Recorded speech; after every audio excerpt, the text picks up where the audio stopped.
analysts somewhat struggle to understand exactly why it's so important for Russia, except on the symbolic level. Perhaps Russia just really feels that they need to have some kind of victory to take one big town. Bakhmut is a big town in Donetsk region that is held by Ukraine, and if the Russians were able to take it, well, it would be their first victory in a very long time.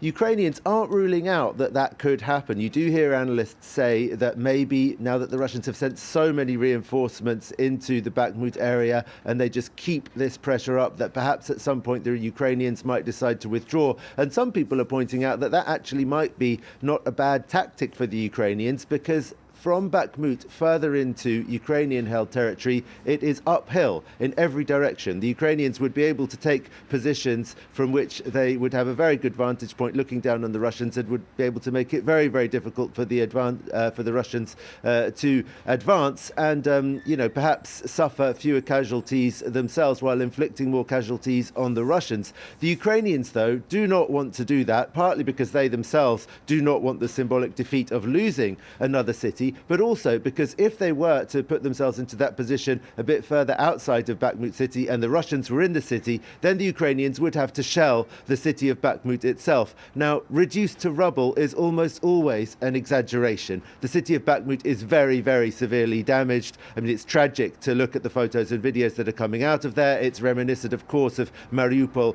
or Severodonetsk, but there is always more reduction to rubble that could go on. And in this conflict, Ukraine has been careful, to not be the side that is destroying infrastructure, destroying buildings en masse. Ukraine will be the country that will have to rebuild these cities if and when Ukraine ultimately, regains control and Russians are forced out, which is Ukraine's stated objective.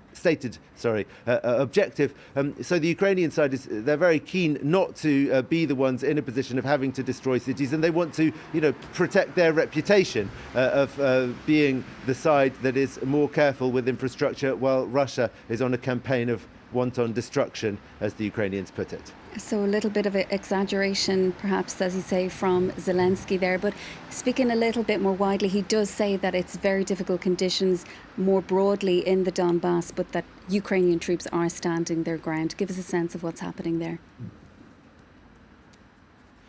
Well, in the Ukrainian army's report this morning, they said that they'd pushed back a Russian assault on Bilohorivka. I noticed that. And now that is a village which is in Luhansk region. It was the first village in Luhansk region to be taken back by the Ukrainian side from under Russian occupation. It looks like perhaps the Russians are trying to counterattack there and force the Ukrainians out again. According to the report from the General Staff, though, they did not succeed. The General Staff's report is generally always a story of them pushing back Russian attacks. That's the way they like to frame it. I think, though, what the real picture is, away from the Bakhmut and Avdiivka area on the front line, away from Donetsk city itself, if you like, further to the north and also further to the south and west, the story is one of Ukraine having the military initiative and either in the course of carrying out counteroffensives or preparing counteroffensives. The area, I think, to watch in the coming weeks and months is going to be Zaporizhia region, which is partly occupied by Russian forces, but the Ukrainians would very much like to start attacking in a southerly direction, moving towards the Azov Sea and taking back Zaporizhia region from occupation.